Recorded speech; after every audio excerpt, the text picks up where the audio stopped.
She had a stunning appearance. She was hilarious. She will always be remembered by millions of people. The pampered Southern belle who essentially typified a generation was Whitley Gilbert. Our show was that. It's amusing how much a different world altered people. We remain close after 6 years of living together on a different world. What if you were informed that Whitley was merely a mask? There was a problem with the network. Those white boys were indifferent to apartheid, rape, HIV, or a date being raped. I felt excluded all the time. If you're enjoying this video, don't forget to like, share it with your friends, and subscribe to the channel for more amazing content. And hit the bell icon so you never miss an update. Now, back to the topic. What we were talking about was, you treat us like monkeys even if we're not. Because behind the pearls and the jokes was a woman torn between two worlds. A mixed-race girl who was never sufficiently white or black. A rising talent nearly lost everything after defying one of TV's most influential men. On certain days, I had extreme discomfort. One day after the step show, I cried in the parking lot and spent the rest of the day uttering racial remarks. She risked her life to rescue a wounded rap artist that no one believed she would be aware of during one of the darkest periods in hip-hop history. This is not the tale of a sitcom buddy. This is the tale of the lady who overcame bigotry, celebrity, betrayal in the music industry, and a feud involving guns that permanently altered the music industry. But she never gave up. Being famous was never the aim. The aim was to be good. Childhood, let's get started. On March 10, 1962, she was born in Boston, Massachusetts. However, Atlanta, Georgia, shaped her into the person she is today. Her identity was difficult to determine right away. Her father, Reverend William Guy, was a prominent black preacher at the former Friendship Baptist Church in Atlanta. Your mom grew up in the East, and your dad is from the South? Yeah. My mom is from Massachusetts. My father is from Little Rock. Her white mother, J. Rudolph, taught high school. Being mixed race, Jasmine was always in between as a youngster growing up in the 1960s and 1970s in the South. She had to deal with more than simply two races. Two very distinct worlds had to be navigated by her. The outside world wasn't always so pleasant, despite the loving environment of her home. I got beat up and got into fights and stuff. I've always felt depressed about being different. I detested it, but I spoke like the people I was with because I wanted to be like other kids. She was frequently teased because of her differences rather than because she was unique. She discussed the negative experiences she had as a child in a subsequent interview. People told me I always tried to communicate properly, but I wasn't trying to act better, she said, adding, I remember getting into a few fights in elementary school because black kids thought I was pretty because I had light skin and long hair. Jasmine Guy felt as though she was torn between two worlds when she was younger. Many believe it to be either too white or too dark. But she was able to escape through dance. It made no inquiries. It simply allowed her to move. At the age of 17, she relocated to New York for dance school. She received her big break as a dancer on Fame in 1982. She had a major break in 1988, but it wasn't on A Different World. It was in Spike Lee's terrifying film School Days. Making the film was as exciting and enjoyable as it appears. The film featured a musical examination of social classes, racism, and misogyny at a fictional historically black university. Jasmine was selected by Lee to portray Dina, the head of the Wannabes, a gang of young, straight-haired women with fair skin. Send me your credentials and photo, you'd make a fantastic wannabe. When I see Spike, he tells me, I'm making another movie. She was being cast in a role that matched the prejudices that had troubled her as a youngster once more. The part should have been a success, but it hurt Jasmine a lot. She stated, the School Days role was hard for me because it brought up bad memories. I detest being evaluated before the fact. I had to face the truth that people are sometimes judged only by how they look. She portrayed a role who made racial remarks about the Jigabos based on their skin tone, which is how she had been judged her entire life. And all day making racist comments about the Jigabos, and the jigabos making racist comments about the wannabes, and they didn't want to improvise. She became well known after the film. However, it also strengthened the box Hollywood was building around her. She was already renowned as the light-skinned girl before her career even began. She had no idea that her next role would create a gilded cage around her and seal that box by making her one of the most well-known TV stars of the 1990s. In 1987, 1 year before the release of the film School Days, Jasmine Guy was cast as Whitley Gilbert on A Different World. Her life would be permanently altered by this job. The original version of A Different World was a spin-off of The Cosby Show. It served as a means of transportation for Lisa Bonet's character Denise Huxtable as she made her way to Hillman College. In Season 1, Whitley Gilbert played a supporting role. She was a wealthy, snooty Southern belle who served as a humorous counterpoint to Denise, who was more grounded. However, years later, Jasmine discussed in an interview how Denise was strongly associated with her role since she is and was the star of that show, she said. However, a tempest was brewing behind the scenes. And our characters, at least mine, were based on her, revolved around her. The show's creator and patriarch, Bill Cosby, was beginning to get along with Lisa Bonet, who was a free spirit in real life. Bonet had been in risque magazine spreads and starred in the risque and controversial film Angel Heart. These actions contradicted the amiable persona Cosby had meticulously developed for his television family. That was the final straw. Bonet actually became pregnant. According to the performers and producers, Cosby and the network execs were furious. They were unwilling to display a pregnant woman. Black unmarried college student. As Dwayne Wayne actor Kadeem Hardison subsequently stated, they didn't want a black girl to become pregnant while attending college. Instead of having the pregnancy included into the show, Lisa Bonet was fired after the proposal was rejected. Jasmine Guy also discussed her feelings on Lisa Bonet's absence from Season 2. Now, in general, sure. Since she was and still is the show's star, I believed it would never return. The producers had to reconsider everything once Lisa Bonet left the project. They brought in Debbie Allen, the vivacious star of Fame and a proud graduate of Howard University, to breathe new life into A Different World. As Jasmine Guy stated to WBLS in March 2024, when Debbie came on, things got more real. What challenges do college students face? Whitley Gilbert was transformed by Allen from a one-note cartoon figure to a fully formed protagonist. Debbie helped our characters feel more genuine and gave them more nuance. A Different World evolved from a straightforward sitcom to a cultural phenomenon that addressed weighty issues like racism, AIDS, and date rape while depicting life at an HBCU. Jasmine's natural comedic and emotional range made the show better, and her relationship with Kadeem Hardison's Dwayne Wayne became an important part of the story. However, getting these stories on TV wasn't simple. Every episode that addressed genuine, significant concerns had to be battled for behind the scenes, according to Jasmine Guy. These stories received little attention from the network executives, who were primarily white men.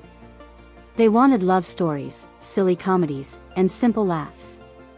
Okay, white boys didn't care about an HIV infection, a date being raped, apartheid, or a riot. Just put Whitley and Dwayne and be humorous, they said. Bad manners. Jasmine Guy was unquestionably the show's star, and it consistently ranked number 5. But she grew increasingly irate as her notoriety increased. She hated the persona that made her famous, but she was grateful for the opportunity. I really don't understand why she hasn't been hit a few times.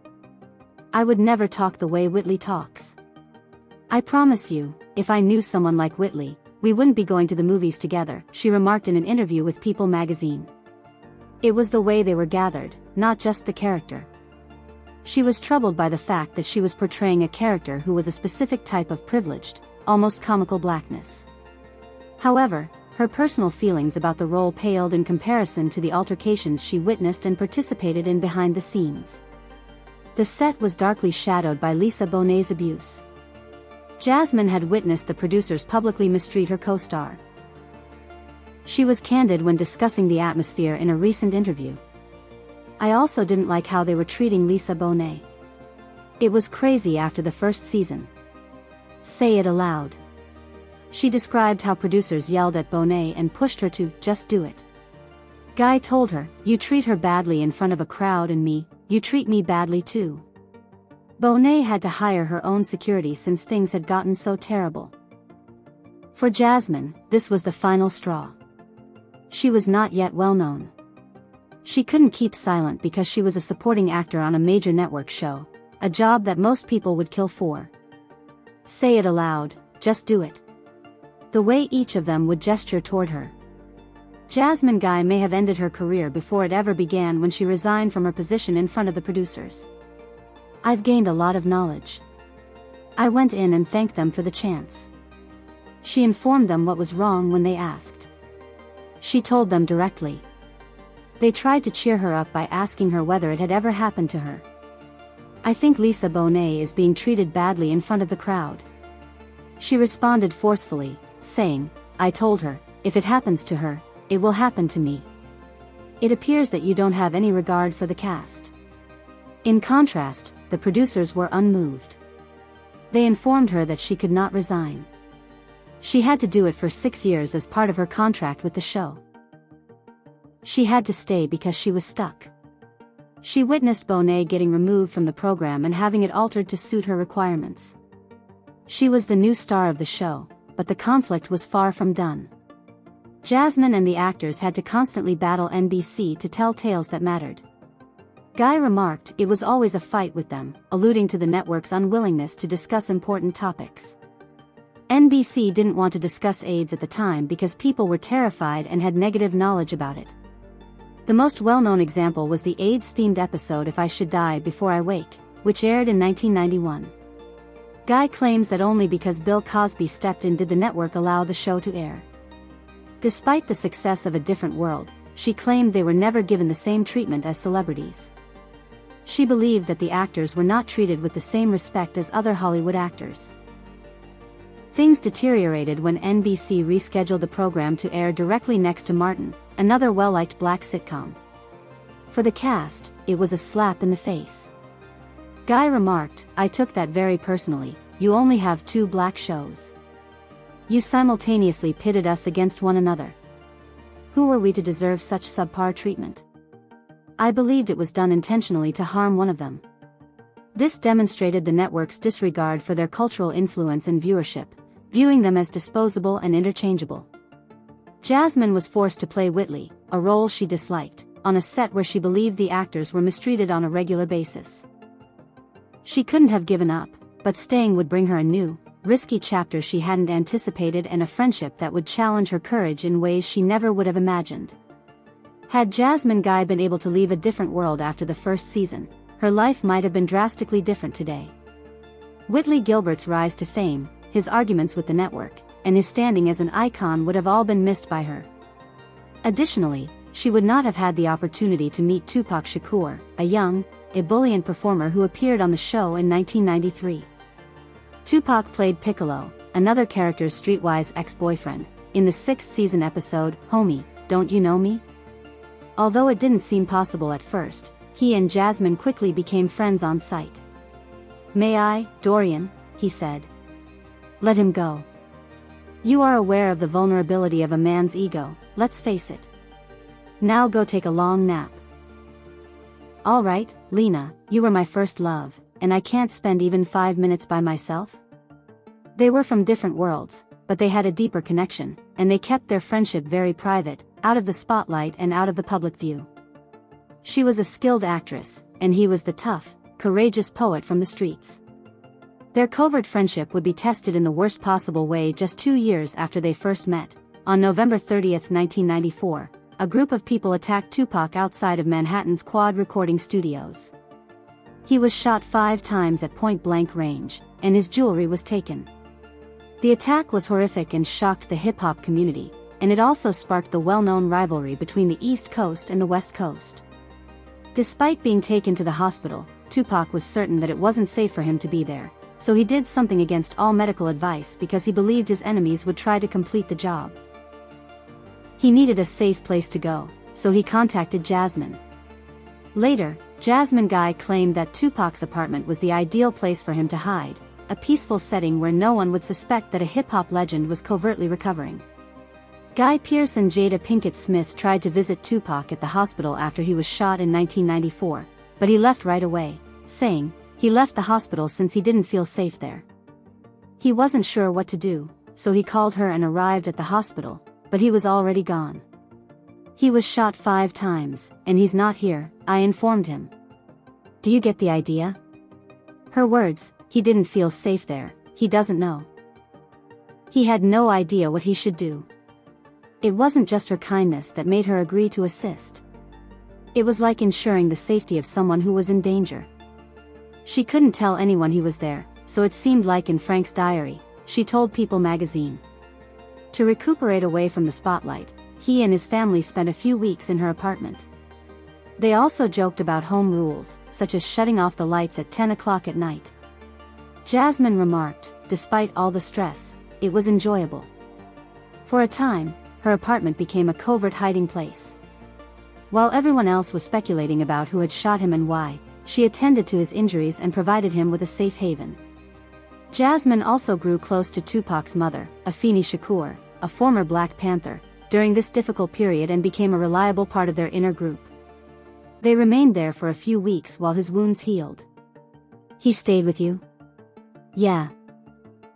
Glow, his mother, Afeni, the children, and cousins were present. It's a wonderful aspect of her life. The lady who portrayed the delicate Southern belle on television was actually shielding a wounded rap icon from assassins. It was an extremely courageous and devoted act. She had met this quiet but passionate companion while trying to escape a comedy. She was thrust into one of the most significant and perilous periods in the history of modern music by this friend. They might not have met in such a significant way if she had not been forced to fulfill her vow. Her real life was far more complex and courageous than any role she could ever play, as evidenced by an odd turn of events. Following the conclusion of A Different World in 1993, Jasmine Guy had the challenge that all actors from well-known television series face, escaping the shadow of her most well-known character. For 6 years, that was her name. She was more than simply her hair flip and accent. Hollywood and the rest of the world needed to see this.